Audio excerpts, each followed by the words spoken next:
when did you fall in love with fighting? The art of it, the science of it? Yeah, I would say I really fell in love with it. So I was a senior. It was 1987, and Hagler Leonard happened.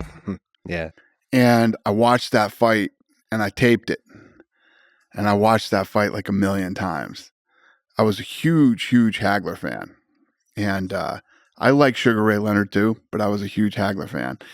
And, I just remember I watched that fight a million times because I was pissed off and I felt like Hagler got robbed in the fight. You know what I mean? But that was really what made me start to love the sport of boxing. The battle of it. I was 17. And then after that, USA's Tuesday Night Fights came out on television. It was on every Tuesday night. Religiously, never missed Tuesday Night Fights. I was there, watched all those fights, and a lot of the things you see in the UFC, not necessarily just the production, but I would say the feel and the style and all those things are all things that I loved about boxing and things that I hated about boxing, right down to the commentary. You loved and hated the commentary. Certain things that I loved about boxing, I incorporated into the UFC. Things that I hated about boxing, I made sure that the UFC stayed far away from. I think I can't stand Larry Merchant. And I used to watch HBO Boxing and mute the commentary so that I didn't have to listen to them. Lampley too. You would spend this money for the pay-per-view to watch these people that you idolized, to hear these idiots rip them apart while the fight was happening. They were criticizing. Yeah, 100%. Taking them apart.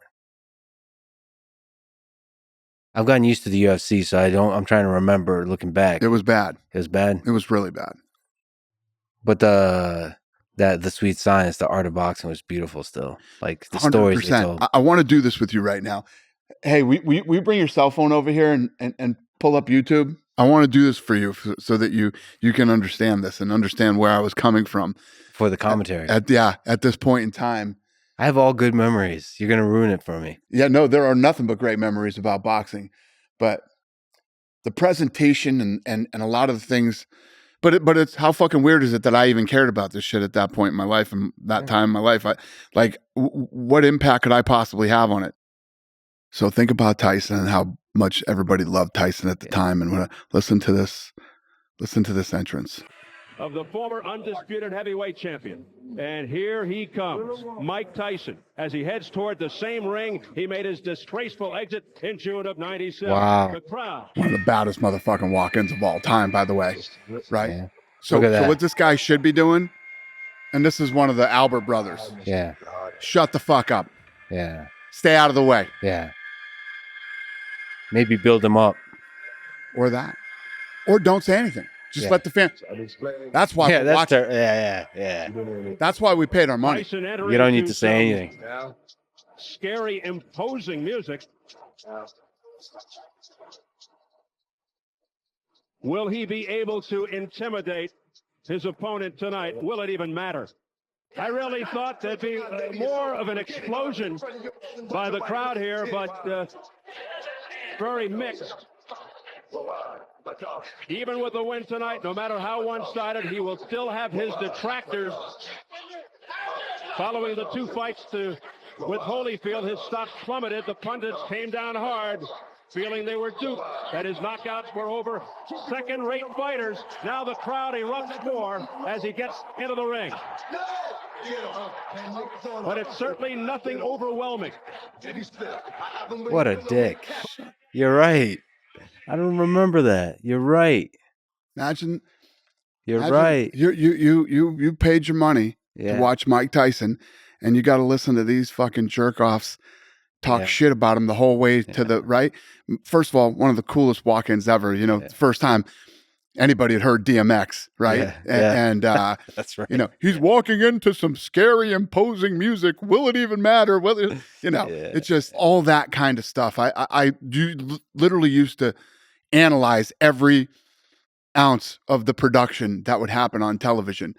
And at a time when I didn't even know why I was doing it, but it's in there somewhere. Like you were thinking about it. Right? So yeah, I hated HBO commentary. I thought, at the time, HBO boxing was obviously the gold standard for but when you really think about boxing at that time, their production, the only thing that changed over 30 years was like HD. I mean, even the commentators were the same for 30 years. And then you had the time when Larry Merchant gets up and literally starts fighting with Floyd Mayweather during the interview and says, if I was 30 years younger, I'd kick your ass right now. Oh, yeah, I remember that. Yeah. I mean, these are the interviews that we have to listen to when we're trying to watch a boxing match. The level of boxing was good. Think about a fighter, right? Fighter has been gone for months, away from their families and away from everything, training, cutting weight, sparring. Then they go in and they have to fight that night. And then you have to, if you watch your fight back, you got to listen to this bullshit from these guys. And then you get interviewed and your interview is this. It's just. And it's not just about the pay-per-view money. It's about like, these are legends of humanity. Like 100%. we should celebrate the highest form of like accomplishment. 100%. These aren't like Mike Tyson. So you know who goes in there and interviews fighters? Joe Rogan, right? Yeah. Who is trained and done everything and has the utmost respect for the sport and the athletes. Or you got like Daniel Cormier, who is a former world champion himself and has actually been through it, done it, knows. And those are the type of people that we put in the booth, people that are actually experienced in it. Yeah. Not these people who've never been in a fight in their fucking life, right? Yeah, but they're also both, DC and Rogan are like big kids. They love it. They 100%. really love it. Well, everybody does. I mean, if you look at it's the difference between our commentary and what I feel their commentary was. We don't hire paid talking heads. We hire people that have actually been in it, done it, love it, and are super passionate about the sport. Yeah. And I would say that none of them that ever covered the sport back then were.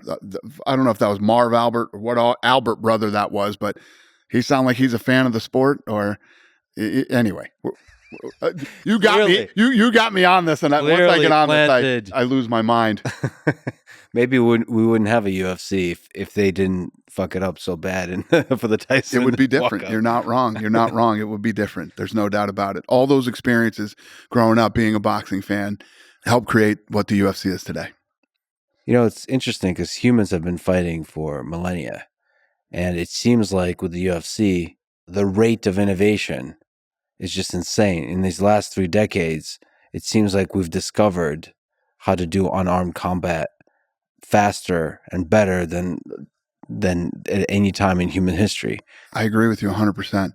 The first UFC happened in 1993, right? Martial art versus martial art. Yeah. And now over the last 30 years, martial arts has evolved faster than, you know what I mean? And like you just said, combat sports, fighting, whatever you want to call it, martial arts, it has evolved so much in 30 years, more than the last 300 years.